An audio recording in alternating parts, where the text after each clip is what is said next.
الحمد لله نحمده ونستعينه ونؤمن به ونتوكل عليه ونعوذ بالله من شرور أنفسنا ومن سيئات أعمالنا من يهده الله فلا مضل له ومن يضلله فلا هادي له ونشهد أن لا إله إلا الله وحده لا شريك له ونشهد أن محمدا عبده ورسوله أرسله بالهدى ودين الحق ليظهره على الدين كله ولو كره المشركون صلى الله على نبينا محمد وعلى آله وأصحابه وبارك وسلم تسليما كثيرا أما بعد فيا أيها الناس أوصيكم عباد الله ونفسي أولا بتقوى الله وقد قال الله تعالى يا أيها الذين آمنوا اتقوا الله حق تقاته ولا تموتن إلا وأنتم مسلمون. ഏറെ ബഹുമാനം നിറഞ്ഞ വിശ്വാസിനികളെ, അല്ലാഹു സുബ്ഹാനഹു വ തആലയെ ജീവിതത്തിൻ്റെ ഏത് സന്ദർഭങ്ങളിലും സൂക്ഷിച്ചുകൊണ്ട് തഖ്വയുള്ള ഒരു ജീവിതം നയിക്കണമേ എന്ന് എന്നോടും നിങ്ങളോടും ഓർമ്മപ്പെടുത്തുകയാണ്, വസിയത്ത് ചെയ്യുകയാണ്. സർവശക്തനായ അല്ലാഹു സുബ്ഹാനഹു വ തആല അവനെ അങ്ങേയറ്റം ഗൗരവത്തിലെടുക്കുന്ന, സ്നേഹിക്കുന്ന, ശ്രദ്ധിക്കുന്ന, തഖ്വ ചെയ്ത് ജീവിക്കുന്ന മുഅ്മിനീങ്ങളിൽ ഉൾപ്പെടാൻ നമുക്കൊക്കെ തൗഫീഖ് നൽകി അനുഗ്രഹിക്കുമാറാകട്ടെ. വിശുദ്ധ ഖുർആൻ മനുഷ്യർക്ക് ഒരുപാട് നല്ല പാഠങ്ങൾ പറഞ്ഞു തരുന്ന ഒരു രീതി കഥയിലൂടെയാണ്. വിശുദ്ധ ഖുർആനിൽ നമ്മൾ ഒരുപാട് കഥകൾ കാണുന്നുണ്ട്. യൂസുഫ് നബിയെ കുറിച്ച് കഥകൾ പറയുന്നു ഖുർആൻ, യുവാക്കൾക്ക് പാഠമാകാൻ വേണ്ടി. ഖാറൂനിനെ കുറിച്ച് കഥകൾ പറയുന്നു, സമ്പന്നർക്ക് പാഠമാകാൻ വേണ്ടി. ഫിർഔനിനെ കുറിച്ച് പറയുന്നു, ഭരണാധികാരികൾക്ക് പാഠമാകാൻ വേണ്ടി. എന്ന് പറഞ്ഞാൽ ഖുർആൻ കഥകൾ നമ്മളോട് പറയുന്നുണ്ട്. അത് കേവലം കഥയല്ല, പാഠം ഉൾക്കൊള്ളാനുള്ള കഥകളാണ്. അതുപോലെ തന്നെ വിശുദ്ധ ഖുർആൻ ജീവികളെ കുറിച്ച് നമുക്ക് പറഞ്ഞു തരുന്നു, അവരുടെ കഥകളും നമുക്ക് പറഞ്ഞു തരുന്നുണ്ട്. നമ്മൾ ആലോചിച്ച് നോക്കൂ, വിശുദ്ധ ഖുർആനിൽ എന്തേ ഒരു ജീവിക്ക് കാര്യം എന്ന് നമ്മൾ ചിന്തിക്കുന്നുണ്ടെങ്കിൽ ഖുർആൻ കേവലം ജീവികളുടെ കഥ പറയുക എന്നതിനും അപ്പുറത്തേക്ക് ആ ജീവികളുടെ നാമങ്ങൾ ഉദ്ധരിച്ചുകൊണ്ട് ഖുർആനിന്റെ അധ്യായങ്ങളുടെ തലക്കെട്ടുകൾ നമ്മൾ കാണാം. സൂറത്തുൽ അൻകബൂത്ത് ചിലന്തികളെ കുറിച്ചാണ്, സൂറത്തുൽ ബഖറ പശുവിനെ കുറിച്ച്, സൂറത്തുൽ നംൽ അങ്ങേയറ്റം ചെറിയ ഉറുമ്പ് മുതൽ സൂറത്തുൽ ഫീൽ കരയിലെ ഏറ്റവും വലിയ ജീവിയായ ആന വരെ വലിയ പാഠങ്ങളാണ്. അതിൽ സൂറത്തുൽ നംൽ ശ്രദ്ധേയമായ ഒരു സൂറത്താണ്. ഉറുമ്പെന്ന ചെറിയ ജീവിയാണെങ്കിലും അതിലുള്ള ജീവികളെ കുറിച്ച് പറയുമ്പോൾ മഹത്തരമായ പാഠങ്ങൾ ഖുർആൻ നമുക്ക് പറഞ്ഞു തരുന്നുണ്ട്. അതുപോലെ തന്നെ എന്തുകൊണ്ട് ജീവികൾ ഖുർആൻ എടുത്ത് ഉദ്ധരിക്കുന്നു എന്ന ചോദ്യത്തിന് ഖുർആൻ തന്നെ മറുപടി പറയാൻ, തീർച്ചയായിട്ടും കന്നുകാലികളിൽ, ജീവജാലങ്ങളിൽ മനുഷ്യർക്ക് പാഠമുണ്ട് എന്ന് ഖുർആൻ പറയാം. നമ്മൾ പഠിക്കേണ്ടുന്ന ചില പാഠങ്ങൾ ആ ജീവികളിലൂടെ ഖുർആൻ നമുക്ക് പറഞ്ഞു തരുന്നുണ്ട്. എന്താണ് ജീവികളുടെ പ്രത്യേകത? അതും ഖുർആൻ പറഞ്ഞു തരാണ്. എല്ലാ വസ്തുക്കളും അള്ളാഹുവിനെ തസ്ബീഹ് ചെയ്യുന്നുണ്ട്. അതുപോലെ തന്നെ ജീവികളും അള്ളാഹുവിനെ തസ്ബീഹ് ചെയ്യുക. എല്ലാ ജീവജാലങ്ങളും തസ്ബീഹ് ചെയ്യുന്നുണ്ടെങ്കിൽ പ്രിയമുള്ളവരെ, ഞാൻ അള്ളാഹുവിനെ എത്ര തസ്ബീഹ് ചെയ്യണം, തഹ്ലീൽ ചെയ്യണം, അള്ളാഹുവിനെ ഓർക്കണം. അതുകൊണ്ടാണ് ഇമാം ഹസൻ അൽ ബസ്രി റഹ്മത്തുള്ളാഹി അലൈഹി പറയാൻ, അമാ അഹദുക്കും തസ്തഹയി, നിങ്ങൾക്ക് ഒരാൾക്ക് നാണമില്ലേ, നിങ്ങൾ ലജ്ജ തോന്നാറില്ലേ, നിങ്ങൾ ഒരു കഴുതയുടെ പുറത്ത് യാത്ര ചെയ്യാൻ വേണ്ടി ഇരിക്കുന്നു, പക്ഷേ വഹുവ അക്സറു മിൻക ദിക്റ, ആ ഹിമാർ പോലും, ആ ജന്തു പോലും ഒരുപക്ഷെ നിന്നേക്കാൾ കൂടുതൽ അള്ളാഹുവിനെ ദിക്ർ ചെയ്യുന്നുണ്ട്, തസ്ബീഹ് ചെയ്യുന്നുണ്ട്. ഒരു വാഹനത്തിൽ കയറുമ്പോൾ നമ്മൾ ആലോചിക്കേണ്ട കാര്യമാണ്. വാഹനത്തിൽ കയറുമ്പോൾ നമ്മൾ അള്ളാഹുവിനെ ഓർക്കാനുള്ള ദിക്റുകൾ പറഞ്ഞിട്ടുണ്ടോ? നമ്മൾ വാഹനത്തിൽ കയറിയാൽ തിരക്കിൽ നമുക്ക് ഏറ്റവും ഫേവറേറ്റ് ആയിട്ടുള്ള നമ്മളുടെ സോങ്ങിന്റെ ലിസ്റ്റ് എടുത്തിട്ട് ഏത് പ്ലേ ചെയ്യും, അതിനുശേഷം ഏത് പ്ലേ ചെയ്യും, അത് തർത്തീബ് ചെയ്യുന്ന തിരക്കിലാണ്. ഒരു വാഹനം പോലും, ഒരു മൃഗം പോലും നിന്നേക്കാളേറെ അള്ളാഹുവിനെ ഓർക്കുന്നത് എന്ന് തിരിച്ചറിയുമ്പോൾ നിനക്ക് നാണം തോന്നുന്നില്ലേ എന്നാണ് ഹസൻ ബസ്രി റഹ്മത്തുള്ളാഹി അലൈഹി പറയുന്നത്. എന്ന് പറഞ്ഞാൽ ജീവികൾ പോലും അള്ളാഹുവിനെ ഓർക്കുന്നുണ്ട്. ഞാനൊരു സുബ്ഹാനല്ലാഹ് ചൊല്ലിയ എത്രയാണ് അതിന്റെ പ്രതിഫലം? കേവലം തസ്ബീഹ് മാത്രമല്ല, വലില്ലാഹി യസ്ജുദു മാ ഫിസ് സമാവാതി വമാ ഫിൽ അർദി മിൻ ദാബ്ബ, ആകാശത്തും ഭൂമിയിലും ഉള്ള എല്ലാ ജീവജാലങ്ങളും അള്ളാഹുവിന് സുജൂദ് ചെയ്യുന്നുണ്ട്, ഇബാദത്ത് ചെയ്യുന്നുണ്ട്. നമ്മൾ ആലോചിക്കൂ, അള്ളാഹുവിന് നമ്മുടെ സുജൂദ് കിട്ടിയിട്ട് വേണോ? വേണ്ട. നമ്മൾ സുജൂദ് ചെയ്യുന്നുണ്ടോ? നിസ്കാരം വർദ്ധിപ്പിക്കാൻ കഴിയുന്നുണ്ടോ? സുന്നത്തുകൾ അധികരിപ്പിക്കാൻ കഴിയുന്നുണ്ടോ? ജീവികൾ പോലും സുജൂദ് ചെയ്യുന്നു. അതെങ്ങനെയാ നമുക്കറിയില്ല. ജീവികളുടെ, പർവ്വതങ്ങളുടെ, സൂര്യന്റെ, ചന്ദ്രന്റെ, വൃക്ഷങ്ങളുടെ ഒക്കെ സുജൂദ് എങ്ങനെയാണ്, തസ്ബീഹ് എങ്ങനെയാണ് നമുക്കറിയില്ല.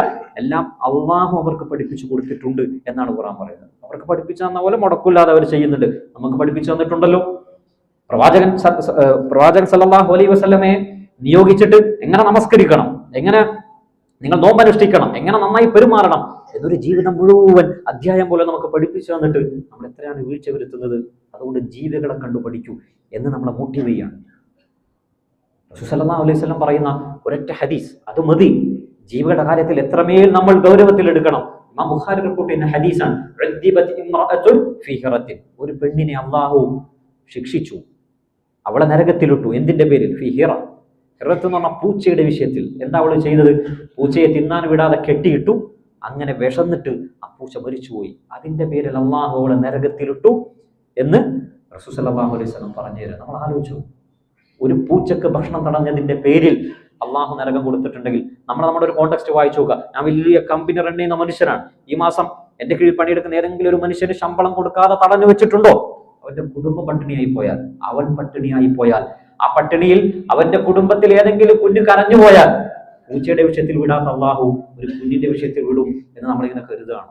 ആലോചിച്ചു, അങ്ങനെയല്ലേ നമ്മൾ ചിന്തിക്കേണ്ടത്. ചില ആളുകൾ എന്തെങ്കിലും ഒരു ജീവിയെ പിടിച്ചാൽ, പലപ്പോഴും നമുക്ക് എലിയൊക്കെ പിടിക്കുന്ന ആളുകൾ, റസൂൽ സല്ലല്ലാഹു അലൈഹി വസല്ലം ഒരു ഹദീസ് ഓർക്കേണ്ടതുണ്ട്. കെട്ടിയിട്ട് കൊല്ലുക, ഒരു സ്ഥലത്ത് തടഞ്ഞു വെച്ച് കൊല്ലുക. ചില ആളുകൾ കെണിയിൽ എലിയെ പിടിച്ചാൽ വെയിലത്ത് നിർത്തി അതങ്ങനെ അവിടെ കിടന്ന് മരിക്കാൻ അനുവദിക്കുകയാണ്. ആലോചിച്ചു, ഗൗരവമാണ്. നരകമുണ്ട് എന്ന് റസൂൽ സല്ലല്ലാഹു അലൈഹി വസല്ലം. നമ്മൾ ആലോചിച്ചു, ഒരു എലിയുടെ വിഷയത്തിലാണ് നരകം പറയുന്നത്, ഒരു പൂച്ചയുടെ വിഷയത്തിൽ എന്ന് പറഞ്ഞാൽ മനുഷ്യന്മാരുടെ വിഷയത്തിൽ എത്രമേൽ നരകത്തെ നമ്മൾ പേടിക്കണം. അതിനാണ് റസൂൽ സല്ലല്ലാഹു അലൈഹി വസല്ലം മൃഗങ്ങളുമായി, ഖുർആൻ മൃഗങ്ങളുമായി കണക്ട് ചെയ്ത് കുറെ കഥകൾ പറയാൻ. റസൂൽ സല്ലല്ലാഹു അലൈഹി വസല്ലം മൃഗങ്ങളെ ഏറെ സ്നേഹിച്ചിരുന്നു. പ്രവാചകൻ സല്ലല്ലാഹു അലൈഹി വസല്ലമക്ക് 7ഓളം മൃഗങ്ങൾ പ്രവാചകൻ പരിപാലിച്ചിരുന്നു എന്ന് നമുക്ക് കാണാൻ കഴിയും.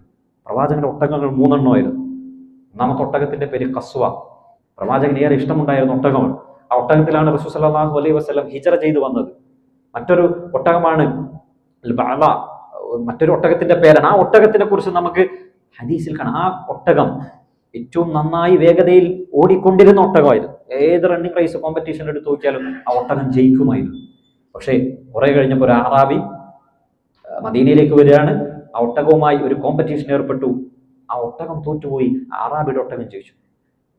ഹദീസിൽ കാണാൻ സഹാബാക്കൾക്കൊക്കെ വലിയ സങ്കടമായി. കാരണം തോറ്റുപോയത് പ്രവാചകൻ സല്ലല്ലാഹു അലൈഹി വസല്ലമയുടെ നമ്മളൊക്കെ ഏറ്റവും ഹീറോ ആയിട്ട് കാണുന്ന ഒരു ഒട്ടകമാണല്ലോ. റസൂൽ സല്ലല്ലാഹു അലൈഹി വസല്ലം ആ മൃഗം പരാജയപ്പെട്ട ആ സന്ദർഭത്തെ മുതലെടുത്തിട്ട് ഒരു വർത്തമാനം പറയുന്നുണ്ട്. അത് വളരെ പ്രധാനപ്പെട്ട ഒരു വാക്കാണ്. ഇന്ന ഹഖ്ഖൻ അലല്ലാഹി അല്ലാ യർഫഅഹാ ശൈഉൻ മിനദ് ദുനിയ ഇല്ലാ വദഅഹു. അല്ലാഹു ഈ ദുനിയാവിൽ ഏതൊരു വസ്തുവിനെ ഉയരാൻ അനുവദിച്ചാലും അത് പരമാവധി ഉയരുന്ന ഏതെങ്കിലും ഒരു ഘട്ടത്തിൽ അള്ളാഹു അതിനെ താഴ്ത്തും. ആലോചിച്ചു, റസൂൽ സല്ലല്ലാഹു അലൈഹി വസല്ലം പറയാം, ഏതൊരു വസ്തു, ആ ജീവിയാകട്ടെ, ഞാൻ വലിയൊരു കമ്പനി റൺ ചെയ്യാന്ന് വിചാരിച്ചോ, ഞാനാണ് ഇന്ന് ഏറ്റവും മാർക്കറ്റിൽ പേരുള്ള കമ്പനി, ഞാനാണ് ഇന്ന് ഏറ്റവും റാങ്കുള്ള ഒരു മനുഷ്യൻ എന്ന് പറഞ്ഞാൽ എനിക്ക് എത്രയൊക്കെ ടൈറ്റിൽസ് ഉണ്ടോ, ഞാൻ വളരുന്നുണ്ടോ, ശ്രദ്ധിച്ചു നോക്കുക. ഏതെങ്കിലും ഒരു സന്ദർഭത്തിൽ നമുക്ക് അഹങ്കാരം ഉണ്ടെങ്കിൽ അത് പഠിപ്പിച്ചു തരാൻ വേണ്ടി ഇന്ന ഹഖ്ഖൻ അലല്ലാഹ്, അള്ളാഹുവിന്റെ മേൽ ബാധ്യതയാണ്. ഇങ്ങനെ ഉയരാൻ ഇങ്ങനെ അനുവദിക്കുന്ന സമയത്ത് ഏതെങ്കിലും ഒരു സന്ദർഭത്തിൽ അള്ളാഹു ചെറുങ്ങനൊന്ന് താഴ്ത്തും. ചിലപ്പോൾ ചെറിയൊരു പരീക്ഷണം. എന്തിനാ? ഇതൊന്നും നിന്റെ കഴിവ് കൊണ്ടല്ല എന്ന് മനസ്സിലാക്കാൻ വേണ്ടി. ഏതെങ്കിലും ഒരു താഴ്ച ഉണ്ടാവും, ഒരു പതനം ഉണ്ടാവും, ഒരു ഫെയിലിയർ ഉണ്ടാവും. എന്തിനാണ്? ഇതൊന്നും നിന്റെ കഴിവ് കൊണ്ടല്ല എന്ന് തിരിച്ചറിയാം. റസൂൽ സല്ലല്ലാഹു അലൈഹി വസല്ലമയുടെ ഈ ഒട്ടകവുമായി ബന്ധപ്പെട്ട മനോഹരമായ ഒരു കഥ കാണാം. ഒരിക്കൽ മുശ്രിക്കീങ്ങൾ പ്രവാചകന്റെ മദീനയിലേക്ക് കടന്നാക്രമിച്ചുകൊണ്ട് ഒരുപാട് ഒട്ടകങ്ങൾ എടുത്തുകൊണ്ട് പോവാൻ. കൂട്ടത്തിൽ ഈ ഒട്ടകവുമുണ്ട്. ആ ഒട്ടകത്തെ പരിപാലിച്ചിരുന്ന ഒരു സ്ത്രീയെയും അവർ കടത്തിക്കൊണ്ടുപോവാണ്. അങ്ങനെ കവർച്ചക്കാരെ ഒരു രാത്രി ഉറങ്ങാൻ കിടന്ന സമയത്ത് ഈ പെണ്ണ് രക്ഷപ്പെടാൻ വേണ്ടി ഓരോ ഒട്ടകത്തിന്റെയും അടുത്തേക്ക് പോകുന്നുണ്ട്. ആ ഒട്ടകത്തിന്റെ കെട്ടഴിച്ചിട്ട് അതിൽ കയറി രക്ഷപ്പെടാൻ. ഓരോ ഒട്ടകവും അതിന്റെ അടുത്തേക്ക് വരുമ്പോൾ ശബ്ദം ഉണ്ടാക്കുക. പക്ഷേ റസൂൽ സല്ലല്ലാഹു അലൈഹി വസല്ലമയുടെ ഒട്ടകത്തിന്റെ അടുത്തേക്ക് പോയി. മുദല്ലലതൻ, അത് വളരെ വിന്യാനിതമായി കെട്ടഴിച്ചപ്പോൾ ഒരു ശബ്ദം ഉണ്ടാക്കാതെ ഈ പെണ്ണ് അതിൽ കയറി മദീനയിലേക്ക് രക്ഷപ്പെട്ടു. അവൾക്ക് ഭയങ്കര സന്തോഷമായി. ഇമാം ബുഖാരി റിപ്പോർട്ട് ചെയ്യുന്ന ഹദീസാണ്. ഈ പെണ്ണിന് ഭയങ്കര സന്തോഷമായി. ആ പെണ്ണ് പറയാണ്, അള്ളാഹു നീ എന്നെ രക്ഷിച്ചല്ലോ, അതുകൊണ്ട് ഈ ഒട്ടകത്തെ ഞാൻ നിനക്ക് അറുക്കും എന്ന് നേർച്ച ചെയ്യാം. ഈ പെണ്ണ് മദീനയിലേക്ക് കടന്നു വരുമ്പോൾ സഹാബാക്കൾക്കൊക്കെ ഭയങ്കര സന്തോഷം. കാരണം അവരൊക്കെ പ്രവാചകന്റെ ഒട്ടകം കാണാത്തതിന്റെ പേരിൽ അന്വേഷിച്ച് നടക്കുകയാണ്. റസൂൽ സല്ലല്ലാഹു അലൈഹി വസല്ലമക്ക് ഒട്ടകത്തെ കിട്ടി, പ്രവാചകന്റെ സന്തോഷമായി. പക്ഷേ ആ സന്തോഷ വാർത്തയോടൊപ്പം ഈ പെണ്ണിന് പറയാനുള്ളത്, ഞാൻ രക്ഷപ്പെട്ടത് ഈ ഒട്ടകത്തിലാണ്, ഞാൻ ചെയ്ത നേർച്ച ഈ ഒട്ടകത്തെ അറക്കാൻ വേണ്ടി നേർച്ച ചെയ്തിരിക്കുകയാണ്. റസൂൽ സല്ലല്ലാഹു അലൈഹി വസല്ലം വളരെ തമാശയോടുകൂടി വളരെ വളരെ കൂളായി പ്രവാചകൻ പറയാണ്, നീ എന്ത് പരിപാടിയാണ് ചെയ്തല്ലേ? അള്ളാഹു ഈ ഒട്ടകത്തിൽ നിന്നെ രക്ഷപ്പെടുത്തിയില്ലേ, എന്നിട്ട് നീ നേർച്ച ചെയ്യാണോ? നമ്മൾ ആലോചിച്ച് നോക്കൂ. റസൂൽ സല്ലല്ലാഹു അലൈഹി വസല്ലം ഒരൊട്ടകത്തിന് കൊടുത്ത പരിഗണന. എന്നിട്ട് പ്രവാചകൻ പറയുന്നുണ്ട്, വല അനദറ ഫീമാ ലാ യംലികു ഇബ്നു ആദം, നിനക്ക് പറ്റാത്ത സംഭവമാണ്, അത് ചെയ്യരുത്, കാരണം നിന്റെ അണ്ടറിലല്ലല്ലോ ഈ ഒട്ടകം. പ്രവാചകൻ സല്ലല്ലാഹു അലൈഹി വസല്ലം മൃഗങ്ങളുമായി ബന്ധപ്പെട്ടുകൊണ്ട് നമുക്ക് പറഞ്ഞ കുറേ കാര്യമുണ്ട്. ഒരിക്കൽ റസൂൽ സല്ലല്ലാഹു അലൈഹി വസല്ലം ഇങ്ങനെ നടന്നു പോവാണ്. കുറെ ആളുകൾ മൃഗത്തിന്റെ പുറത്തിരുന്ന് ഇങ്ങനെ സ്വറ പറഞ്ഞുകൊണ്ടിരിക്കുകയാണ്. പ്രവാചകൻ പറഞ്ഞു, നിങ്ങൾ ഈ ഒട്ടകത്തെ അല്ലെങ്കിൽ ഈ മൃഗത്തെ നിങ്ങൾ എന്തിനാണ് നിങ്ങൾ ഉപയോഗിക്കുന്നത്? നിങ്ങൾ യാത്ര ചെയ്യാനാണ്. യാത്ര ചെയ്യുന്ന സമയത്ത് ഉപയോഗിക്കുക എന്നതിനപ്പുറത്തേക്ക് വെറുതെ ഇരുന്നിട്ട് ഇങ്ങനെ സംസാരിക്കാനുള്ള ഒരു സീറ്റിംഗ് പ്ലേസ് ആയിട്ട് ഉപയോഗിക്കാൻ പറ്റില്ല. അത് അതിനെ പീഡിപ്പിക്കുന്നതിന് തുല്യമാണ്. നിങ്ങൾ സൊറ പറഞ്ഞിരിക്കാൻ വേണ്ടി നിങ്ങൾ ഉപയോഗിക്കുന്ന പുറം ഒട്ടകത്തിന്റെ, അത് അങ്ങനെ ഉപയോഗിക്കാനുള്ളതല്ല, യാത്രയ്ക്ക് വേണ്ടി മാത്രം ഉപയോഗിക്കുക. എന്ന് പറഞ്ഞാൽ നമ്മുടെ കീഴിൽ പല ആളുകളുണ്ട്. നമ്മൾ ഒരാളെ ചിലപ്പോൾ ഹയർ ചെയ്യുമ്പോൾ ഇന്ന പണിയായിരിക്കും അയാൾക്ക് പറഞ്ഞിട്ടുണ്ടാവുക. സ്വാഭാവികമായി അയാൾ നമ്മുടെ എംപ്ലോയി ആണെന്ന് കണ്ടാൽ പലപ്പോഴും ആളുകൾ ചൂഷണം ചെയ്യാണ്. അയാളെ കൊണ്ടെടുപ്പിക്കാൻ പറ്റുന്ന പരമാവധി പണികൾ അയാളുടെ, ഒരുപക്ഷെ അയാൾ ഈ കമ്പനിയിലേക്ക് കടന്നു വരുമ്പോൾ പറയാത്ത എല്ലാ പണിയും ആ പാവപ്പെട്ടവനെ കൊണ്ടെടുപ്പിക്കുന്നുണ്ടെങ്കിൽ റസൂൽ സല്ലല്ലാഹു അലൈഹി വസല്ലം പറഞ്ഞ ഈ ഹദീസ് നോക്കുക, ദഅൂഹാ സാലിം, എന്തിനു വിളിച്ചോ അതിനു വേണ്ടി മാത്രം ഉപയോഗിക്കുക. പ്രവാചകൻ എന്ന് പറഞ്ഞാൽ പറയുന്നത് മൃഗത്തെക്കുറിച്ചാണ്, പഠിക്കാനുള്ള പാഠം നമുക്കാണ്. മൃഗത്തെക്കുറിച്ച് പറയുമ്പോൾ വിശുദ്ധ ഖുർആൻ മനോഹരമായി നമ്മളോട് ഒട്ടനവധി കഥകൾ പറഞ്ഞു തരുന്ന ഒരു സൂറത്താണ് സൂറത്തുൻ നംൽ. എന്ത് മനോഹരമാണ് ആ സൂറത്തിന്റെ ആശയങ്ങൾ. ഉറുമ്പിനെ കുറിച്ചാണ് പറയുന്നത്, പക്ഷേ വലിയ ആശയങ്ങൾ ആ സൂറത്ത് നമുക്ക് പറഞ്ഞു തരാം. ആ സൂറത്തിന്റെ ഒരു പ്രത്യേക ഇതിവൃത്തം എന്ന് പറയുന്നത് സുലൈമാൻ അലൈഹി സ്വലാത്തു വസ്സലാമും മൃഗങ്ങളും തമ്മിലുള്ള ഒരുപാട് കഥകളാണ്. സുലൈമാൻ നബി ഒരിക്കൽ വലിയ സൈന്യത്തെയും കൂട്ടിയിട്ട് ഒരു യുദ്ധത്തിന് വേണ്ടി പുറപ്പെടുകയാണ്. സുലൈമാൻ ജുനൂദുഹു, സുലൈമാൻ നബിയുടെ സൈന്യത്തിൽ ജിന്നുകളുണ്ട്, മനുഷ്യരുണ്ട്, അങ്ങനെ ശക്തരായ പല ആളുകളുമുണ്ട്. എന്നിട്ട് ഖുർആൻ പറയാൻ, ഹത്താ ഇദാ അതൗ അലാ വാദി നംൽ, അങ്ങനെ ഈ സൈന്യത്തെ കൂട്ടിയിട്ട് ഒരു ഉറുമ്പിന്റെ താഴ്വരയിലൂടെ കടന്നു പോയപ്പോൾ ഖാലത്ത് നംലത്തുൻ യാ അയ്യുഹൻ നംൽ ഉദ്ഖുലൂ മസാകിനകും, ആ ഉറുമ്പിന്റെ കൂട്ടത്തിൽപ്പെട്ട ഒരു നേതാവ് ഉറക്കെ വിളിച്ചു പറഞ്ഞു, ഉറുമ്പുകളെ നിങ്ങൾ ശ്രദ്ധിച്ചുകൊള്ളൂ, സുലൈമാനും സംഘവും വരുന്നുണ്ട്, അവരുടെ കാലിനടിയിൽപ്പെട്ട് നിങ്ങളുടെ ജീവൻ നഷ്ടപ്പെടാതിരിക്കാൻ നിങ്ങൾ പെട്ടെന്ന് താവളത്തിലേക്ക് ഓടിക്കയറൂ എന്ന് ആ ഉറുമ്പ് പറയാം. ഇതിന് മനോഹരമായ ഒരു പാഠം പണ്ഡിതര് പറഞ്ഞു തരാണ്. നമ്മൾ ആലോചിച്ചു പോകും. ആ ഉറുമ്പ് നേതാവാണ്. ഒരുപക്ഷെ ആ ഉറുമ്പിന് ചിന്തിക്കാം, ആളുകളൊക്കെ മരിച്ചു പോയിക്കോട്ടെ, ഞാൻ എന്റെ തടി സലാമത്താക്കിയാൽ മതിയല്ലോ. ആളുകൾ അങ്ങനെയാണ് ചിന്തിക്കുക. ഇന്ന് എല്ലാ സംഘത്തിന്റെയും നേതാക്കളുടെ ഏറ്റവും വലിയ കഴിവെന്താന്ന് വെച്ചാൽ അപകടം നടക്കുമ്പോൾ ആദ്യം നേതാവ് എസ്കേപ്പ് ചെയ്യും, അണികളെ മുന്നിലിട്ട് കൊടുക്കും. അങ്ങനെ പറ്റുന്നുണ്ടോ? ആ സ്കില്ലുണ്ടെങ്കിൽ അവനാണ് നേതാവ്.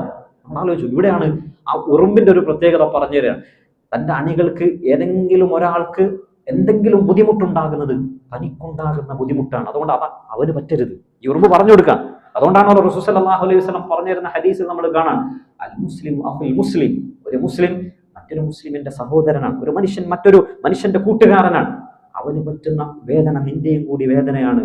അതുകൊണ്ടാണല്ലോ ഇന്ന് ഗസയിൽ ആ പാവപ്പെട്ട കുഞ്ഞുങ്ങൾ വിശക്കുമ്പോൾ നമ്മുടെ മുന്നിൽ വിഭവസമൃദ്ധമായ ഭക്ഷണം ഉണ്ടായിട്ടും എവിടെയോ നമ്മുടെ വയറിന് വിശപ്പ് അനുഭവപ്പെടുന്നുണ്ട്.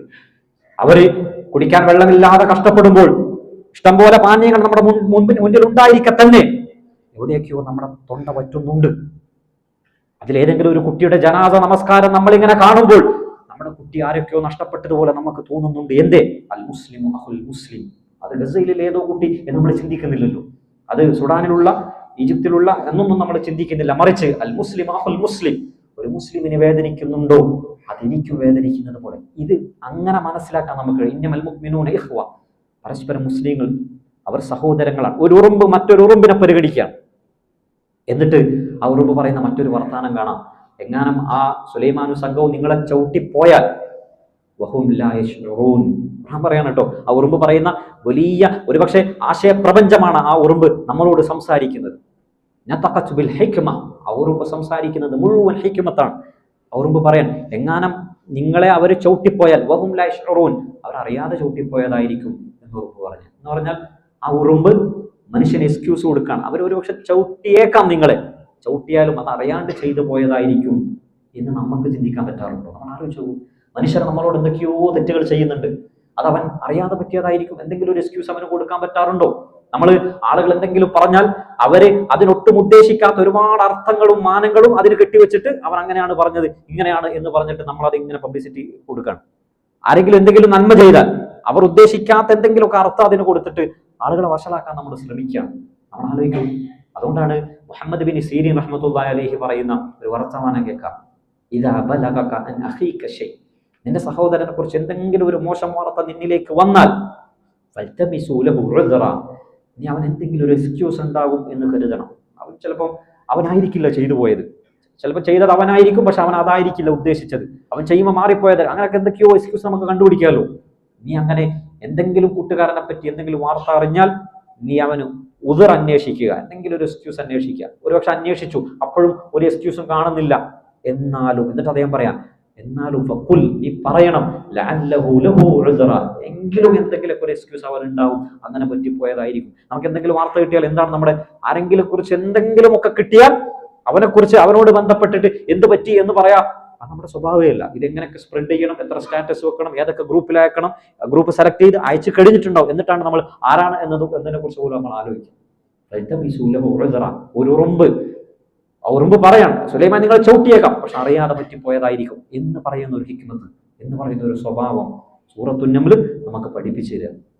മറ്റൊരു സന്ദർഭം കാണാം. സുലൈമാൻ അലൈഹി സ്വലാത്തു വസ്സലാം ഒരു മരുഭൂമിയിൽ ഇങ്ങനെ ടെന്റ് കെട്ടി, മറ്റൊരു സന്ദർഭമാണ്. അങ്ങനെ സൈന്യത്തെ പരിശോധിച്ച് നോക്കുമ്പോൾ ഒരു കുഞ്ഞു പക്ഷിയെ കാണുന്നില്ല. അതും ഖുർആൻ നമ്മളോട് പറഞ്ഞുതരാണ്. സുലൈമാൻ നബി സൈന്യത്തിൽ ഓരോ പക്ഷികളെ നോക്കിയപ്പോൾ ഹുദ് ഹുദ്, ഹൂപ്പി ബേർഡ് എന്ന് പറഞ്ഞാൽ ചെറിയൊരു മരംകുത്തിയെ പോലെ, ഇരട്ടത്തലേനെ പോലെ ചെറിയൊരു ഒരു കുരുവിയാണ്. ആ പക്ഷിയെ കാണുന്നില്ല. അതിനന്വേഷിച്ച് നോക്കിയപ്പോൾ ആ പക്ഷിക്ക് കാണുന്നില്ല എന്ന് സുലൈമാൻ നബി പറയാം. ഇത് ഖുർആൻ എടുത്ത് ഉദ്ധരിക്കാം. ഇമാം ഖുർത്തുബി ഇതിന്റെ തഫ്സീറിൽ നമുക്ക് പറഞ്ഞിരുന്ന കാര്യമാണ്. ഈ ആയത്തിലുണ്ട് എന്ത്? ഒരു ഭരണാധികാരി തന്റെ കീഴിലുള്ള പ്രജ എത്ര നിസാരനാണെങ്കിലും അവന്റെ കാര്യം അന്വേഷിക്കുക എന്നത് അവന്റെ ബാധ്യതയാണ്. ഈ ആയത്ത് നമ്മളോട് പറഞ്ഞിരുന്നു അല്ലേ? സുലൈമാൻ എന്ന് പറയുന്ന വലിയ ചക്രവർത്തി, തന്റെ സൈന്യത്തിൽ മല്ലന്മാരായ ഒരുപാട് ആളുകളുണ്ട്, പക്ഷേ ആരും ശ്രദ്ധിച്ചേക്കാൻ ഇടയില്ലാത്ത ഒരു ചെറിയ പക്ഷിയെ കുറിച്ച് സുലൈമാൻ നബി അന്വേഷിച്ചിട്ടുണ്ട്. എന്നിട്ട് ഇമാം ഖുർത്തുബി പറയാൻ, റഹിമല്ലാഹു ഉമർ, അല്ലാഹു ഉമറിന് റഹ്മത്ത് ചെയ്യട്ടെ. ഉമർ പറഞ്ഞുവല്ലോ, യൂഫ്രട്ടീസിന്റെ നദീതടങ്ങളിൽ ഏതെങ്കിലും ഒരു ആട്ടിൻകുട്ടി മരിച്ചു പോയാൽ ഉമർ, അതിനെപ്പറ്റി അള്ളാഹു ഉമറിനോട് ചോദിച്ചാൽ ഈ ഉമർ എന്താ പറയാ? ആട്ടിൻകുട്ടിയെ കുറിച്ച് ഉമറിന് അറിയില്ലല്ലോ, പക്ഷെ അള്ളാഹു ചോദിക്കുമല്ലോ എന്ന ഒരു ബോധ്യം ഉമറിനുണ്ടായത് എങ്ങനെയാണ് പ്രിയമുള്ളവരെ? റസൂൽ സല്ലല്ലാഹു അലൈഹി വസല്ലമ എന്ന് പറഞ്ഞ ലീഡർഷിപ്പിൽ മാതൃക നമുക്ക് കാണിക്കാൻ കഴിയാത്ത, എവിടെയും പരതിയാൽ നമുക്ക് കിട്ടാത്ത നിസ്തുലമായ മാതൃകകൾ കാണിച്ചു തന്ന പ്രവാചകന്റെ ജീവനം പഠിച്ചിട്ടല്ലേ റസൂൽ സല്ലല്ലാഹു അലൈഹി വസല്ലം എങ്ങനെയാണ് തന്റെ കീഴിലുള്ള ആളുകളെ പരിഗണിച്ചത് എന്ന് നമ്മൾ പഠിച്ചു നോക്കുക. മനോഹരമായ ഒരു കഥ കാണാം. മദീനയിൽ ഒരു കറുത്ത അടിമ സ്ത്രീ ഉണ്ടായിരുന്നു. ഇമാം മുസ്ലിം റിപ്പോർട്ട് ചെയ്യുന്ന ഹദീസാണ്. അവര് ആയിഷ ബീവിയോട് ഒരു കഥ പറഞ്ഞു കൊടുക്കുന്നുണ്ട്. വളരെ രസകരമായ ഒരു കഥയാണ്. ആയിഷ ബീവിയോട് അവർ പറഞ്ഞു കൊടുക്കുന്ന കഥ, ഞാൻ മുൻപ് ഒരു നാട്ടിലുണ്ടായിരുന്ന സമയത്ത് ഞാൻ അവിടെ അടിമയായിരുന്നു. ആ ഉടമയുടെ മകളുടെ കല്യാണമാണ്. ആ പെണ്ണിനെ ഒരുക്കാൻ വേണ്ടി ഞാൻ വീടിന് പുറത്തേക്ക് പോയി. അന്ന് വാഷ്റൂം എന്നൊക്കെ പറയുന്നത് വീടിന്റെ പുറത്താണ്. അവൾ കുളിക്കാൻ വേണ്ടി കയറി. അവരുടെ മനോഹരമായ അന്നത്തെ ഫംഗ്ഷനിൽ ഇടേണ്ട ഒരു അരപ്പാവാട, ഇത് ചുവന്ന കളറിലാണ്. അവൾ എന്നെ ഏൽപ്പിച്ച് നിലത്ത് വെച്ചിട്ട് അവൾ വാഷ്റൂമിലേക്ക് കയറിയതാണ്. ആ സമയത്ത് ഒരു പക്ഷി, ഒരു പരുന്ത് മുകളിൽ നിന്ന് ഇങ്ങനെ പറന്നു വരുന്നുണ്ട്. ഈ പെണ്ണ് പറയാണ്, ഇതൊക്കെ ഇമാം ബുഖാരി റിപ്പോർട്ട് ചെയ്യുന്ന ഹദീസ് നമുക്ക് കാണാം. ഒരുപക്ഷെ ആ പക്ഷി കരുതിയിട്ടുണ്ടാവും, ചുവന്ന പവാടയാണല്ലോ, അതൊരു ഇറച്ചിയാന്ന് കരുതി അതിവേഗതയിൽ കടന്നു വന്നിട്ട് ഈ വസ്ത്രം റാഞ്ചിക്കൊണ്ട് ആ പക്ഷി പോവാണ്. ഈ പെണ്ണ് വാഷ്റൂമിൽ നിന്ന് പുറത്തേക്ക് വന്നു. എവിടെ എന്റെ വസ്ത്രം? പക്ഷി എടുത്തുകൊണ്ട് പോയി എന്നാണ് ഈ അടിമ പറയുന്നത്. അവൾ വിശ്വസിക്കാൻ കൂട്ടായില്ല. അവള് നിലവിളിച്ചു.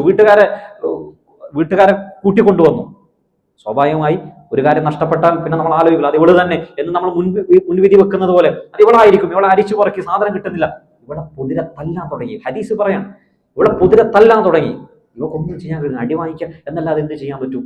അങ്ങനെ ഇരിക്കെ ഇവരെല്ലാവരും ആ പക്ഷി ഈ വസ്ത്രം എടുത്തുകൊണ്ടുവന്ന് ഇവളുടെ മുന്നിലേക്ക് ഇട്ടുകൊടുത്തിട്ട് ആ പക്ഷി പറന്നു പോവുക. ഇവർക്ക് ഭയങ്കര ഖേദം തോന്നി. കാരണം ഇത്ര സമയം അടിച്ചത് ഈ പക്ഷി എടുത്തുകൊണ്ട് പോയി എന്ന് പറഞ്ഞതിന്റെ പേരിലല്ലേ.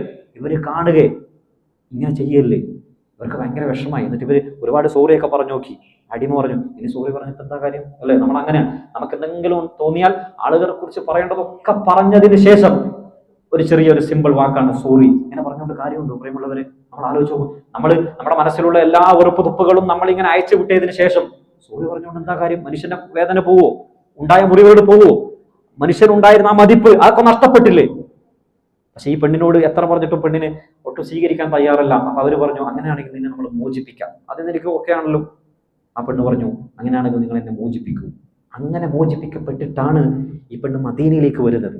അങ്ങനെ മദീനയിലിരിക്കുകയാണ് ഈ പെണ്ണ് ആയിഷയോട് കഥ പറയുന്നത്. വയൗമുൽ വിശാഹി മിൻ അജീബി റബ്ബിന. ആ പെണ്ണ് പാടുന്ന പാട്ടാണ്, ഇമാം ബുഖാരി റിപ്പോർട്ട് ചെയ്യുന്ന ഹദീസാണ്. വയൗമുൽ വിശാഹി, ആ ഒരു വസ്ത്രത്തിന്റെ കഥ. മിൻ അജീബി റബ്ബിന, നമ്മുടെ റബ്ബിന്റെ വലിയ അത്ഭുതമാണ്. എന്നെ രക്ഷപ്പെടുത്തിയില്ലേ? അള്ളാഹു രക്ഷപ്പെടുത്തിയത് ആ ചെറിയ ആളുകൾ ഒട്ടും പരിഗണിക്കാത്ത ആ സ്ത്രീയാണ്. ഇതേ സ്ത്രീയാണ് നമ്മൾ മറ്റൊരു ഹദീസിൽ, ഇമാം ബുഖാരി റിപ്പോർട്ട് ചെയ്ത ഹദീസിൽ കാണാണ്, റസൂൽ സല്ലല്ലാഹു അലൈഹി വസല്ലമയുടെ പള്ളി അടിച്ചു വാരിയിരുന്ന ഒരു കറുത്ത പെണ്ണുണ്ടായിരുന്നു, അടിമയായ ഒരു പെണ്ണ്. അത് ഈ സ്ത്രീയാണ് എന്ന് പണ്ഡിതന് പറഞ്ഞത്. അവരൊരു ദിവസം പെട്ടെന്ന് മരണപ്പെട്ടു പോയി. സഹാബാക്കളൊക്കെ അന്ന് രാത്രി തന്നെ അവളെ മറവ് ചെയ്തു. പക്ഷെ പ്രവാചകൻ അറിയിച്ചിട്ടില്ല. ഒരുപക്ഷെ അങ്ങനെ അറിയിക്കാൻ മാത്രം വിലയുള്ളവളാണ് എന്ന് സഹാബാക്കൾക്ക് തോന്നിയിട്ടുണ്ടാവില്ല. അന്നത്തെ സൊസൈറ്റിയുടെ ഒരു നിലപാട് അങ്ങനെ ആയിരിക്കാം. പക്ഷേ പിറ്റേന്ന് രാവിലെ റസൂൽ സല്ലല്ലാഹു അലൈഹി വസല്ലം ആ പെണ്ണിനെ അന്വേഷിച്ചു. അവിടെയാണ് ഞാൻ പറഞ്ഞത്, ഒരു ഭരണാധികാരി തന്റെ കീഴിലുള്ള ആളുകളൊന്നും ശ്രദ്ധിക്കാത്ത മനുഷ്യരായിരുന്നാലും ശരി അവരെ കുറിച്ച് അന്വേഷിക്കണം. പ്രവാചകൻ അന്വേഷിച്ചു, എവിടെ ആ പെണ്ണ്, എവിടെയാണ്? ഇന്നലെ രാത്രി മരണപ്പെട്ടു പോയി. അഫല ആദൻ തുമൂഹ, നിങ്ങൾ എന്തേ എന്നെ അറിയിക്കാതിരുന്നത്? പ്രവാചകന്റെ മുഖം മൊത്തം വിവരണമായി. റസൂൽ സല്ലല്ലാഹു അലൈഹി വസല്ലം അവളെ മറവാടിയ ഖബർ കാണിച്ചു തരാൻ വേണ്ടി പറഞ്ഞു. പ്രവാചകൻ ആ ഖബറിന്റെ അടുത്തേക്ക് പോയി അവർക്ക് വേണ്ടി നമസ്കരിച്ചു. എന്നിട്ട് പ്രവാചകൻ തിരിച്ചു. നമ്മൾ ആലോചിച്ചു നോക്കൂ, മരിച്ചാൽ ആ ഖബറിന്റെ അടുത്ത് പോയി പ്രവാചകൻ നിസ്കരിച്ചു, മരിച്ചു പോയല്ലോ എന്ന് പറയല്ല. അവളെ മരണത്തിൽ പോലും പരിഗണിച്ച പ്രവാചകന്റെ ഒരു ജീവിതം വായിക്കുമ്പോൾ നമ്മുടെ കൂട്ടത്തിൽ ഇങ്ങനെ ജീവനോടെ നിൽക്കുന്ന ഒരുപാട് മനുഷ്യരില്ലേ പ്രിയമുള്ളവരെ? അവർക്ക് ജീവനുള്ള അവരുടെ ഹയാത്തിന്റെ കാലത്ത് അവരൊക്കെ പരിഗണിക്കാൻ നമുക്ക് കഴിഞ്ഞിട്ടുണ്ടോ? മരിച്ചതിന് ശേഷം ആളുകൾ നല്ല വർത്താനൊക്കെ പറയും. ജീവിച്ചിരിക്കുന്ന കാലത്ത് നമ്മളോട് സ്നേഹമുള്ള, നമ്മളോട് ചേർന്ന് നിൽക്കുന്ന മനുഷ്യരില്ലേ, അവരെ പരിഗണിക്കാൻ കഴിഞ്ഞിട്ടുണ്ടോ? റസൂൽ സല്ലല്ലാഹു അലൈഹി വസല്ലം അവരുടെ ഖബറിൽ നിന്ന് വന്നതിന് ശേഷം സഹാബാക്കളോട് ഒരു വർത്താനം പറഞ്ഞിട്ടുണ്ട്. ഹദീസിൽ കാണാം, ഞാൻ അവർക്ക് വേണ്ടി നമസ്കരിച്ചപ്പോൾ അതുവരെ ഇരുട്ടായിരുന്ന ആ ഖബറുണ്ടല്ലോ അത് പ്രകാശിച്ചു എന്ന് റസൂൽ സല്ലല്ലാഹു അലൈഹി വസല്ലം പറയാം. എന്ന് പറഞ്ഞാൽ പ്രവാചകൻ ആ പെണ്ണിന്റെ ഖബർ തേടിപ്പോയി, അവൾക്ക് വേണ്ടി പ്രാർത്ഥിച്ചു, ഖബർ ഒന്നാകെ പ്രകാശിച്ചു എന്ന് പറഞ്ഞാൽ റസൂൽ സല്ലല്ലാഹു അലൈഹി വസല്ലം എത്രയാണ് തന്റെ കീഴിലുള്ള ആളുകളെ പരിഗണിച്ചത് എന്ന് നമ്മൾ ആലോചിച്ചു. അവിടെയും കഴിയില്ല. ഈ പക്ഷിയെക്കുറിച്ച് വീണ്ടും സൂറത്തുൻ നംൽ പറയാം.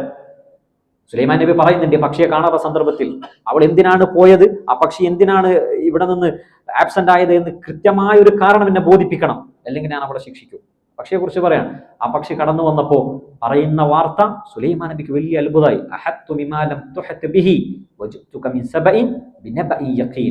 ആ മരകൊത്തി പക്ഷി പറയാൻ, നിങ്ങൾ ആരും കണ്ടുപിടിച്ചിട്ടില്ലാത്ത ഒരു അറിവുമായിട്ടാണ് ഞാൻ വരുന്നത് സബ എന്ന് പറയുന്ന രാജ്യത്ത് നിന്ന്. ആ രാജ്യത്തിൽ ഒരു പെണ്ണാണ് ഭരണം നടത്തുന്നത്. വലിയ ഒരു സാമ്രാജ്യമാണ്. പക്ഷെ അവർ ആരാധിക്കുന്നത് ഒരു സൂര്യനാണ്. ആ രാജ്യവുമായി ബന്ധപ്പെട്ട എല്ലാ വിഷയവും ആർക്ക് പറഞ്ഞു കൊടുത്തു? സുലൈമാൻ നബിക്ക് പറഞ്ഞു കൊടുത്തു.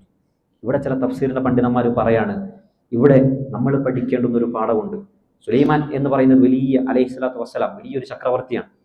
സുലൈമാൻ നബിക്ക് പോലും അറിയാത്തൊരു കാര്യം, സുലൈമാൻ നബിയുടെ സൈന്യത്തിൽ മല്ലരായ ജിന്നുകളുണ്ട്, അതിശക്തരായ ആളുകളുണ്ട്. അവരൊന്നും അറിയാതിരുന്ന ഒരു കാര്യം ചെറിയൊരു പക്ഷി അറിഞ്ഞു എന്ന് നമ്മൾ വായിക്കുമ്പോൾ ഇൽമ അങ്ങനെയാണ്, അറിവ് അങ്ങനെയാണ്. അത് ആളുകളുടെ വലിപ്പം അനുസരിച്ചിട്ടല്ല. ഒരുപക്ഷെ നമ്മൾ എത്ര വലുതാണെന്ന് പറഞ്ഞാലും നമുക്കൊന്നും അറിയാത്ത അറിവ് അള്ളാഹു പഠിപ്പിച്ചു കൊടുക്കും. ചെറിയ മക്കൾക്ക് പഠിപ്പിച്ചു കൊടുക്കാം. ചിലപ്പോൾ നമ്മളെക്കാൾ മദർസ 1-ാം ക്ലാസ്സിലും 2-ാം ക്ലാസ്സിലും പോയി നമ്മൾ മദർസയിലേക്കുന്ന കുട്ടികളാണ്. നമ്മളെക്കാൾ ദുആ ചൊല്ലുന്നുണ്ട് അവർ, നമ്മളെക്കാൾ ഖുർആൻ ഓതുന്നുണ്ട് അവർ, നമ്മളെക്കാൾ അറിവുള്ള ആളുകളുണ്ട്. പലപ്പോഴും ആളുകൾ അറിവിന്റെ മേൽ ഇങ്ങനെ അഹന്ത നടിക്കാൻ. എത്ര അറിവുള്ള ആളുകളാണെങ്കിലും ശരി, അതിനേക്കാൾ അറിവുള്ള അള്ളാഹു ഉണ്ട്. പലപ്പോഴും നമ്മൾ എന്തെങ്കിലുമൊക്കെ അറിയുമ്പോഴേക്ക് നമ്മുടെ മനസ്സിൽ ആ ചിന്ത വരാതിരിക്കാനാണ്. സുലൈമാൻ നബി അറിയാത്തത് ചെറിയൊരു പക്ഷി അറിഞ്ഞു. എന്നിട്ട് അതിന്റെ തഫ്സീറുകളിൽ നമ്മൾ കാണാം, പല സംഭവങ്ങളും കാണാം. റസൂൽ സല്ലല്ലാഹു അലൈഹി വസല്ലമയുടെ കാലത്താണ് പ്രവാചകൻ സഹാബാക്കളോട് ഒരു ചോദ്യം ചോദിക്കുക. ഇതുപോലെ ഒരു സദസ്സിൽ പ്രവാചകൻ ചോദിച്ചു, ഒരിക്കലും ഇല പൊഴിയാത്ത മരത്തെക്കുറിച്ചാണ് ചോദിക്കുന്നത്. സഹാബാക്കൾ പല മരങ്ങളെ കുറിച്ച് ഇങ്ങനെ ആലോചിക്കണം. പലപ്പോഴും അങ്ങനെയാണ്, നമ്മുടെ അടുത്തുള്ള മരത്തിനെ കുറിച്ച് നമുക്ക് ഓർമ്മ വരില്ല. പല മരത്തിനെ കുറിച്ച് ഓരോ ഇങ്ങനെ ആലോചിച്ചു. അവർക്കാർക്കും ഉത്തരം കിട്ടിയില്ല. റസൂൽ സല്ലല്ലാഹു അലൈഹി വസല്ലം പറഞ്ഞു, അത് ഈന്തപ്പന മരമാണ് എന്ന് പറഞ്ഞാൽ നമ്മളൊക്കെ ഡെയിലി കാണുന്ന മരം, നമ്മൾ എപ്പോഴും കാണും, പക്ഷെ നമ്മൾ ശ്രദ്ധിക്കുന്നില്ല. ഇത് പറഞ്ഞ് സദസ്സ് പിരിച്ചു വിടുന്ന സമയത്ത് ഇബ്നു ഉമർ തന്റെ വാപ്പ ഉമറിനോട് പറയാണ്, പ്രവാചകൻ അത് പറഞ്ഞ ഉടനെ എനിക്ക് ഉത്തരം എന്തായിരുന്നു കിട്ടിയിരുന്നു, പക്ഷേ പറയാൻ എനിക്ക് നാണക്കേടായി. കാരണം എന്താണ്, ഇത്രയും വലിയ സഹാബാക്കൾ ഇരിക്കുകയാണല്ലോ. ആ സമയത്ത് ഞാൻ പറഞ്ഞാൽ അഥവാ നമ്മൾ ആലോചിച്ച് നോക്കും. ഉമർ പറയാണ്, മകനെ നീ അത് പറഞ്ഞിരുന്നെങ്കിൽ ഈ ദുനിയാവ് മുഴുവൻ കിട്ടുന്നതിനേക്കാൾ എനിക്ക് ഏറ്റവും സന്തോഷം അതാണ്. എന്റെ മകൻ പ്രവാചകന്റെ മുന്നിൽ സഹാബാക്കൾ, അബൂബക്കർ ഉണ്ട്, ഉസ്മാൻ റളിയല്ലാഹു അൻഹു, അലി റളിയല്ലാഹു, എത്ര വലിയ സഹാബാക്കളുണ്ട്, അവർക്ക് കിട്ടാത്ത ഉത്തരം എന്റെ മകന് കിട്ടി എന്ന് പറഞ്ഞാൽ ഇൽമ് അങ്ങനെയാണ്. ഒരുപക്ഷെ വലിയ ആളുകൾക്ക് കിട്ടാത്തത് ചെറിയ മനുഷ്യര് കിട്ടിയേക്കാം. നമ്മൾ ആലോചിച്ച് നോക്കൂ. മറ്റൊരു ചരിത്രം അവിടെ ഉദ്ധരിച്ചതായി നമ്മൾ കാണുന്നത് ഇബ്നു അബ്ബാസ് റളിയല്ലാഹു തആല അൻഹുവിന്റെ ചരിത്രമാണ്. ഒരിക്കൽ ഉമർ ബിൻ ഖത്താബ് റളിയല്ലാഹു തആല അൻഹു സഹാബാക്കളെ വിളിച്ചു കൂട്ടിയിട്ട് സൂറത്തുൻ നസ്റിന്റെ തഫ്സീർ ചോദിക്കുകയാണ്. ഇദാ ജാഅ നസ്റുല്ലാഹി വൽ ഫതഹ്, ഇദാ ജാഅ നസ്റുല്ലാഹി വൽ ഫതഹ്. ഈ ആയത്തിന്റെ തഫ്സീർ ചോദിച്ചപ്പോൾ പല സഹാബാക്കൾക്കും അതിന്റെ ഉത്തരം കിട്ടിയില്ല. അപ്പോഴാണ് ഇബ്നു അബ്ബാസ് എന്ന് പറയുന്ന ചെറിയ മകൻ പറഞ്ഞു കൊടുക്കുന്നത് അത് റസൂൽ സല്ലല്ലാഹു അലൈഹി വസല്ലമയുടെ വഫാത്തുമായി ബന്ധപ്പെട്ട ആയത്താണ്. ആലോചിച്ചു പോകും എന്ന് പറഞ്ഞാൽ ചെറിയ ആളുകൾ ഒരുപക്ഷെ വലിയ ആളുകളെക്കാൾ ഇൽമ് പഠിക്കുന്നുണ്ട് എന്ന് ഖുർആൻ നമുക്ക് പറഞ്ഞു തരാം. നമ്മൾ പഠിക്കുന്ന ഇൽമ് മറ്റാർക്കും ഉപയോഗപ്പെടുന്നതിനേക്കാൾ നമുക്ക് ഉപയോഗപ്പെടണം, അതും കൂടെ നമ്മൾ പഠിക്കണം. ഇമാം അഹ്മദ് തന്റെ സുഹൃദ് എന്ന കിതാബിൽ ഉദ്ധരിക്കുന്ന ഒരു സംഭവമുണ്ട്. നീ കുറെ ഇൽമു പഠിച്ചു, എന്നിട്ട് നീ നാട്ടുകാർക്കൊക്കെ പറഞ്ഞു കൊടുത്തു, അവര് നിന്നേക്കാൾ നല്ല അമല് ചെയ്ത് സ്വർഗത്തിലെത്തിയാൽ നിന്നേക്കാൾ വലിയ നഷ്ടക്കാരനാരുള്ളത്? പ്രിയമുള്ളവര്, നമ്മൾ എത്ര ഇൽമു പഠിക്കുന്നുണ്ട്, നമ്മൾ എത്ര ഖുർആനിക വചനം പഠിക്കുന്നുണ്ട്. നമ്മൾ ആളുകൾക്ക് ഇത് സ്റ്റാറ്റസ് വെച്ചു, ഫോർവേഡ് വെച്ചു, പരിപാടി വെച്ചു, ആളുകൾ അത് പഠിച്ച് അമലും ചെയ്തു പോയി. പക്ഷെ എനിക്കത് ഉപകാരപ്പെട്ടില്ലെങ്കിൽ നിന്നേക്കാൾ വലിയ നഷ്ടക്കാരൻ ആരുണ്ട് എന്ന് ഇമാം അഹ്മദ് ചോദിക്കണം. അള്ളാഹു നമുക്കൊക്കെ ജീവിതത്തിൽ എത്ര അറിവ്, അതെത്ര ചെറുതാണെങ്കിലും, അതെത്ര ചെറിയ മനുഷ്യരിൽ നിന്നാണെങ്കിലും ശരി, ഒരു കുഞ്ഞുകുട്ടിയിൽ നിന്നാണ് കേൾക്കുന്നതെങ്കിലും ശരി, അത് അവനേക്കാൾ ഉപയോഗപ്പെടുത്താനുള്ള ഒരു ആത്മാർത്ഥത നമ്മുടെയൊക്കെ ജീവിതത്തിൽ ഉണ്ടാകണം. അല്ലാഹു അത്തരത്തിൽ ഇൽമ് അമലായി കൊണ്ട് നടക്കാനുള്ള തൗഫീഖ് നൽകി അനുഗ്രഹിക്കുമാറാകട്ടെ. വാഖിറു ദഅവാനാ അൽഹംദുലില്ലാഹി റബ്ബിൽ ആലമീൻ.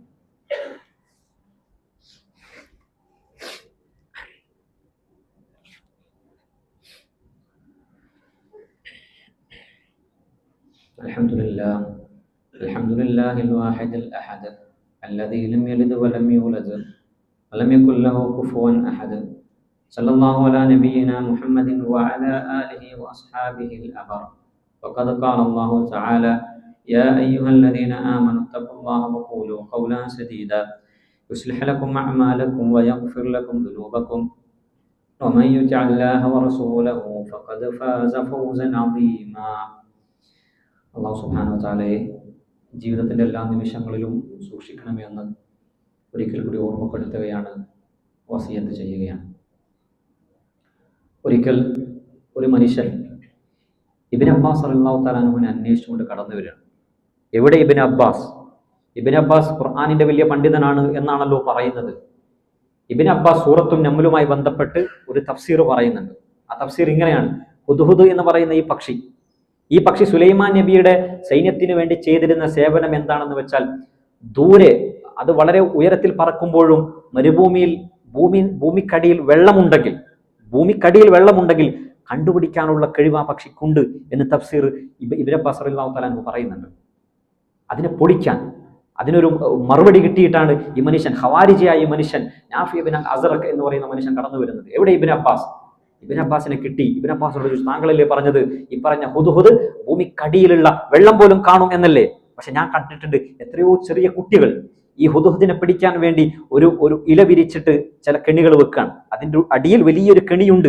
ആ ഇലയുടെ മുകളിൽ ധാന്യങ്ങളാണ്, ഇലയുടെ അടിയിൽ വലിയ കെണിയാണ്.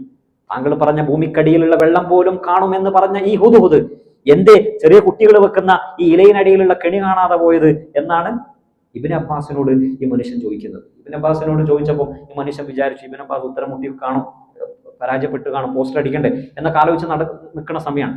ആ സമയത്ത് ഇബ്നു അബ്ബാസ് പറയാണ്, താങ്കൾ എൻ്റെ പേര് പറഞ്ഞില്ലായിരുന്നെങ്കിൽ ഞാൻ ഇതിന് മറുപടി പോലും തരുമായിരുന്നില്ല. നമ്മൾ ആലോചിച്ച് പോകണം. നമ്മൾ ആളുകൾ എന്തെങ്കിലും പറയാൻ വേണ്ടി കാത്തിരിക്കാൻ, അവന് മറുപടി പറയണം, ഇവന് മറുപടി പറയണം, ആര് നമ്മളെ പേര് പറഞ്ഞില്ലെങ്കിലും മറുപടി പറയാനാണ് നമുക്ക് തിരക്ക്. ഇബ്നു അബ്ബാസ് പറയാം, നിങ്ങൾ എൻ്റെ പേര് പറഞ്ഞില്ലായിരുന്നെങ്കിൽ ഞാൻ മറുപടി പോലും പറയില്ലായിരുന്നു, പക്ഷെ പറഞ്ഞല്ലോ, അതുകൊണ്ട് ഞാൻ പറയാം, വൈഹക്, നിനക്കൊന്ന് ആലോചിച്ച് നോക്കിക്കൂടെ, എന്തൊരു കഷ്ടമാണ്. ഇദാ നസലൽ ഖദർ അമിയൽ ബസർ വദഹബൽ ഹദർ. മനോഹരമായ മറുപടി. ഇദാ നസലൽ ഖദർ, അല്ലാഹുവിന്റെ ഖദർ വന്നു കഴിഞ്ഞാൽ അമിയൽ ബസർ, പിന്നെ കണ്ണ് കാണാതായി പോകൂലേ. വദഹബൽ ഹദർ, ആളുകൾ എത്ര സൂക്ഷിച്ചാലും ആ സൂക്ഷ്മതയൊക്കെ വിട്ടിട്ട് അള്ളാഹുവിന്റെ ഖദർ വരൂലേ. നമ്മൾ ആലോചിച്ച് നോക്കൂ. നമ്മൾ ചില ഫ്ലൈറ്റിന്റെ വലിയ അപകടങ്ങളൊക്കെ ഉണ്ടാകുമ്പോൾ എല്ലാ മീഡിയാസും ഭയങ്കര കവറേജിങ് ആണ്. ഇത്ര കിലോമീറ്റർ പറത്തിയ പൈലറ്റാണ്, ഇത്ര എക്സ്പീരിയൻസ് ഉള്ള ആളാണ്. ഇതാ നസലൽ ഖദർ. അള്ളാഹുവിന്റെ ഖദർ വന്നാൽ ഇനി എക്സ്പീരിയൻസിനൊന്നും കാര്യമില്ല. നമ്മുടെ കണ്ണങ്ങടയും, അള്ളാഹുവിന്റെ ഖദർ അങ്ങ് നടപ്പാവും. ഇതാണ് സത്യം. ഇത് പറഞ്ഞതോടുകൂടി മനുഷ്യന് മറുപടി പറയാനില്ല. ആ മനുഷ്യൻ പറഞ്ഞു, വല്ലാഹി ലാ ലൻ ഉജാദിലുക ഫീ ശൈഇൻ മിനൽ ഖുർആനി അബദ. ഇബ്നു അബ്ബാസ്, ഇനി താങ്കളോട് തർക്കിക്കാൻ, മത്സരിക്കാൻ ഖുർആനിന്റെ ഒരു വിഷയത്തിലും ഞാൻ കടന്നു വരികയില്ല എന്ന് ആ മനുഷ്യൻ ഇബ്നു അബ്ബാസിനോട് പറഞ്ഞു. നമ്മൾ ആലോചിച്ചു, സൂറത്തുൻ നംലുമായി ബന്ധപ്പെട്ടാണ് ഈ തഫ്സീർ ഉദ്ധരിക്കുന്നത്. അള്ളാഹുവിന്റെ ഖദർ വന്നാൽ പ്രിയമുള്ളവരെ, നമ്മൾ അതിനു വേണ്ടി സങ്കടപ്പെട്ടിട്ട് കാര്യമില്ല. എത്ര സൂക്ഷിക്കാമായിരുന്നു, അങ്ങനെ ചെയ്യാമായിരുന്നല്ലോ, ഇങ്ങനെ ചെയ്യാമായിരുന്നല്ലോ. കുട്ടികളെ കുറ്റം പറയുന്നു, നമ്മുടെ മാതാപിതാക്കളെ കുറ്റം പറയുന്നു.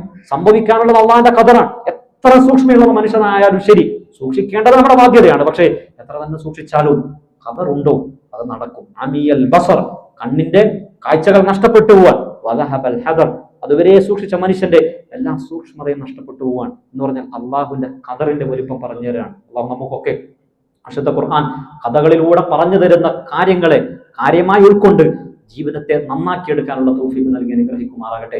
വിശുദ്ധ ഖുർആൻ കൂടുതലായി പഠിച്ച് ആ ഖുർആനിന്റെ അഹ്ലുകാരായി മാറാൻ അള്ളാഹു നമുക്കൊക്കെ തൗഫീഖ് നൽകി അനുഗ്രഹിക്കട്ടെ. നമ്മൾ ചെയ്തു പോയ ചെറുതും വലുതുമായ, രഹസ്യവും പരസ്യവുമായ എല്ലാ ചെറുതും വലുതുമായ പാപങ്ങൾ അള്ളാഹു വിട്ടുപുറത്ത് മാപ്പാക്കി തരുമാറാകട്ടെ. നമ്മളിൽ രോഗങ്ങൾ കൊണ്ട്, കടങ്ങൾ കൊണ്ട് പ്രയാസപ്പെടുന്ന എല്ലാ ആളുകളുടെയും പ്രയാസം അള്ളാഹു നീക്കി കൊടുക്കുമാറാകട്ടെ. മാരകമായ രോഗങ്ങളിൽ നിന്ന്, അപകട മരണങ്ങളിൽ നിന്ന് അള്ളാഹു നമ്മളെയും നാമുമായി ബന്ധപ്പെട്ട എല്ലാ മനുഷ്യരെയും അള്ളാഹു കാത്ത് സംരക്ഷിക്കുമാറാകട്ടെ. ഫലസ്തീനിൽ ഇന്നും പ്രയാസങ്ങൾ അനുഭവിക്കുന്ന, അവിടെ വലിയ പ്രയാസത്തിൽ ജീവിച്ചുകൊണ്ടിരിക്കുന്ന കുട്ടികൾ, സ്ത്രീകൾ, അവിടെ എല്ലാ മനുഷ്യർക്കും അള്ളാഹു എല്ലാവിധ പരിഹാരവും സമാധാനവും നൽകി അനുഗ്രഹിക്കുമാറാകട്ടെ. അള്ളാഹു നമ്മുടെ കുടുംബത്തിന്, നമ്മുടെ സമ്പത്തിന്, നമ്മുടെ കച്ചവടത്തിന്, നമ്മുടെ ആരോഗ്യത്തിന്, നമ്മുടെ സമയത്തിന് എല്ലാവിധ ഖൈറ് ബറകാത്തുകളും നൽകി അനുഗ്രഹിക്കുമാറാകട്ടെ. ഈമാനോടുകൂടി ജീവിച്ച് ഈമാനോടുകൂടി മരിച്ച് നാളെ ജന്നാത്തുൽ ഫിർദൗസിൽ ഒരുമിച്ച് കൂടാൻ അള്ളാഹു നമുക്കൊക്കെ തൗഫീഖ് നൽകി അനുഗ്രഹിക്കുമാറാകട്ടെ. അല്ലാഹുമ്മ ഗ്ഫിർ ലിൽ മുഅ്മിനീന വൽ മുഅ്മിനാത്ത് വൽ മുസ്ലിമീന വൽ മുസ്ലിമാത്ത് الأحياء منهم والأموات إنك مجيب الدعوات وقاضي الحاجات ربنا آتنا في الدنيا حسنة وفي الآخرة حسنة وقنا عذاب النار إن الله يأمركم بالعدل والإحسان وإيتاء ذي القربى وينهى عن الفحشاء والمنكر والبغي يعظكم لعلكم تذكرون ولذكر الله أكبر والله يعلم ما تصنعون.